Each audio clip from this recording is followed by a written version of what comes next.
E aí, meus queridos, sejam bem-vindos para mais uma aula de biologia. Hoje falando sobre a biologia 2, finalizando essas teorias evolutivas que a gente veio estudando até agora. Nós já falamos sobre o lamarquismo, o darwinismo e hoje nós vamos falar sobre o neodarwinismo, tá? Vamos entender o que é o neodarwinismo, nós vamos falar e também de alguns fatores que determinam o surgimento da variabilidade entre os organismos e também comentar um pouco sobre as mutações que a gente já falou em outras aulas.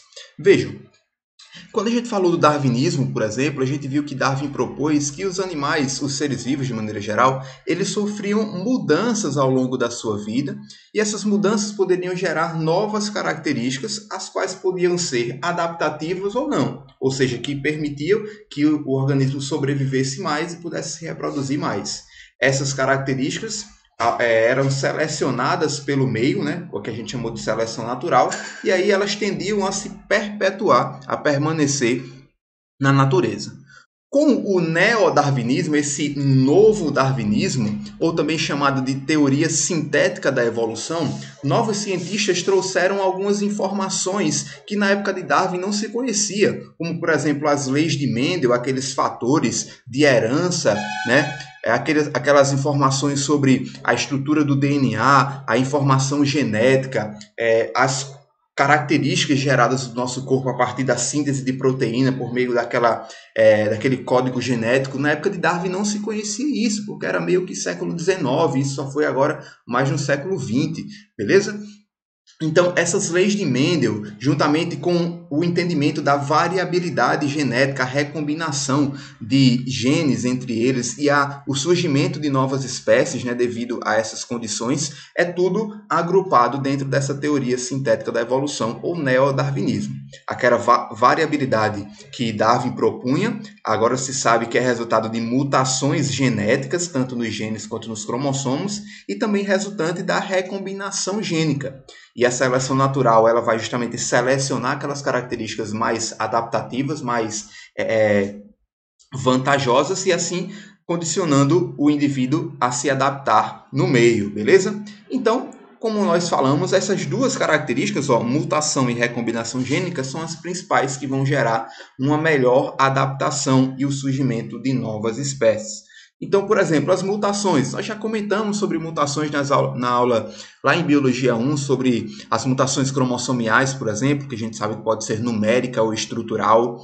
Existem também mutações gênicas, que são a nível de gene, uma alteração na sequência de nucleotídeos desse gene, que pode ser uma alteração silenciosa, com mudança de sentido, certo? Ou uma alteração que faça uma parada na síntese de proteína, certo? Então, essas mutações resultantes de alterações na informação genética, elas ocorrem sempre de forma aleatória. E essas mutações, quando ocorrem aleatoriamente e formam uma nova estrutura, dá uma nova característica, sendo essa adaptativa, ela aí vai ser selecionada naturalmente e tende a permanecer ao longo das gerações. Beleza? Então, mutação é um dos fatores que promovem a evolução. Também nós temos a recombinação gênica. Recombinação gênica nada mais é do que formação de novos genes a partir de arranjos cromossômicos aleatórios. Esses arranjos cromossômicos se dá por meio da reprodução sexuada. Lembra disso? Mistura de gametas, naquele processo de formação de gametas, processo meiótico, a gente tem diferentes recombinações de cromossomos, de genes, até devido ao fato do crossing over, que é aquela troca de partes cromossômicas de cromossomos homólogos. A gente tem rearranjos cromossômicos e rearranjos gênicos que já existiam em uma população. Então, esses genes, eles se rearranjam a partir da fusão dos gametas na reprodução sexuada e aí traz uma nova recombinação gênica que assim promove uma nova informação genética, novas características. Essas características podem ser selecionadas naturalmente, se assim forem adaptativas. Beleza? E a gente falou também da seleção natural. Lembra dela que a gente falei para vocês na aula passada que foi a principal proposta de Darwin, que é aquela seleção do ambiente que permite características vantajosas se perpetuarem ao longo das gerações. Lembra daquela condição da mariposa lá da Revolução Industrial? Aquelas mariposas que tinham mais pigmentos escuros tenderam a sobreviver mais do que as que tinham pigmentos claros. Essa mariposa aqui também, que essas características resultantes de mutações foram selecionadas pelo meio de forma mais intensa até formar essa espécie característica aqui. Então, para se formar novas espécies, a seleção natural sempre está agindo. Então vamos ver como é que ocorre alguns tipos de seleções naturais para a formação de novas espécies, tá? Então, nessa imagem aí nós vemos alguns diferentes tipos de gráficos que vai formar como a seleção natural ocorre, certo? Então, essa curvazinha, nós vemos o tamanho da população, a quantidade de indivíduos e temos uma variação nas características fenotípicas desse indivíduo.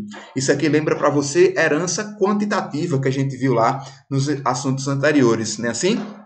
A gente tem uma variação de cor do pelo, por exemplo, desse ratinho aqui, desde o mais claro até o mais escuro. Um homozigoto recessivo e um homozigoto dominante, tendo o heterozigoto aqui nessa posição. Percebe isso? Então, como é que a seleção natural vai agir dessa forma? Nós temos 3 tipos de seleção natural. Uma seleção direcional é aquela seleção que atua quando os fatores ambientais selecionam um fenótipo mais extremo nessa variação fenotípica da população. É o exemplo daquela mariposa lá. Foi selecionado o fenótipo mais extremo, o mais escuro. Aquela mariposa que era mais escura, que tinha mais pigmentos escuros, tendeu a sobreviver mais porque era menos visível ao predador. Então, essa é uma seleção natural direcional que está direcionando a seleção para alguns fenótipos mais extremos. Percebe isso? Isso tende a permanecer em indivíduos homozigotos na população, com expressando aquela característica mais extrema da distribuição fenotípica da população. Nós temos também uma seleção disruptiva, que ela vai selecionar fatores extremos dessa distribuição fenotípica da população. Então, por exemplo, o exemplo até que o livro de vocês traz, que achei bem interessante, imagina que numa ilha existam sementes pequenas e sementes grandes. Então, pássaros com bicos menores e com bicos maiores serão selecionados. Percebe que são os dois extremos de fenótipos da população de pássaros.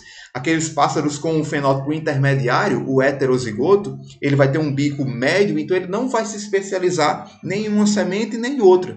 Então ele vai ser selecionado negativamente essa característica, enquanto que a seleção disruptiva seleciona os pontos extremos dos fenótipos. Show de bola? E por fim, uma seleção estabilizadora. É aquela que estabiliza um fenótipo intermediário, aquele heterozigoto, quando ele é benéfico. Então não precisa nem de um extremo nem de outro.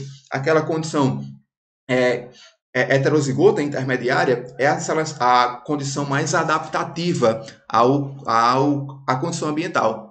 Ok? Então é um tipo de seleção estabilizadora que está estabilizando a população naquele intermediário. A gente sabe que com essa distribuição normal de fenótipos, a condição heterozigota ou a condição intermediária do fenótipo, né, devido à ação de genes aditivos, quando estudamos lá na genética quantitativa, na herança quantitativa, é a maior distribuição de indivíduos. Então a gente vê que essa maior frequência de indivíduos vai tender a permanecer na população quando ocorrer seleção estabilizadora.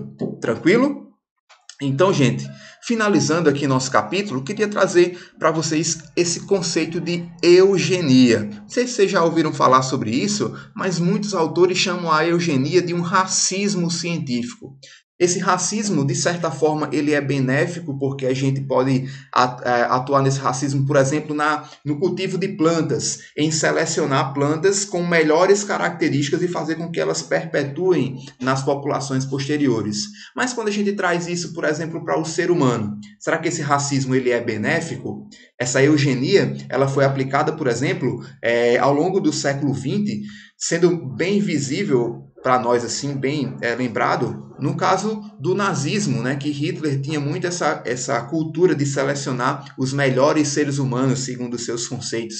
E essa eugenia, por incrível que pareça, foi bastante difundida ao mundo e chegou até aqui no Brasil, né, que dizia que os seres humanos eles podiam ser selecionados devido às suas melhores características e fazer com que essas características se permanecessem ao longo das gerações. Então eu queria propor para vocês fazerem um trabalho, uma pequena pesquisa sobre a eugenia, tanto a eugenia em contexto global quanto aqui no Brasil, que teve uma repercussão muito forte também. E eu quero pedir para vocês para fazerem um trabalho, elaborar um pequeno texto, um pequeno resumo descrevendo o que é eugenia, quais são os seus principais pontos, as principais consequências. Pode colocar a sua opinião, né, fazer um texto próprio, assim, um texto dissertativo, certo? Não pega um site da internet e copia tudo e cola, não. Dá uma lida para você entender o que é isso. A gente vê até conceitos de biologia sendo aplicados na organização e determinação da sociedade. Beleza? Então fica ligado nesse tema aí, faz o trabalhinho, vou deixar na agenda para vocês, certo? Para entregar na próxima semana, naquele modelo, anexar o arquivo PDF lá na plataforma, tal, e a gente depois comenta mais sobre isso, tá bom? Então finalizamos nossa aula, deixando aqui os exercícios do livro, e lembrando que lá na nossa plataforma adaptativa do Portal Eleva, terá uma seção de exercícios agrupando todas as teorias evolutivas, o lamarquismo, o darwinismo e o neodarwinismo. Então, faz lá, não deixa de fazer, que é importante para a sua nota, certo? Qualitativa. Então, espero vocês lá na no nosso Tira Dúvida, tá bom? Então, um abraço para todo mundo, tchau, tchau e até a próxima aula. Falou!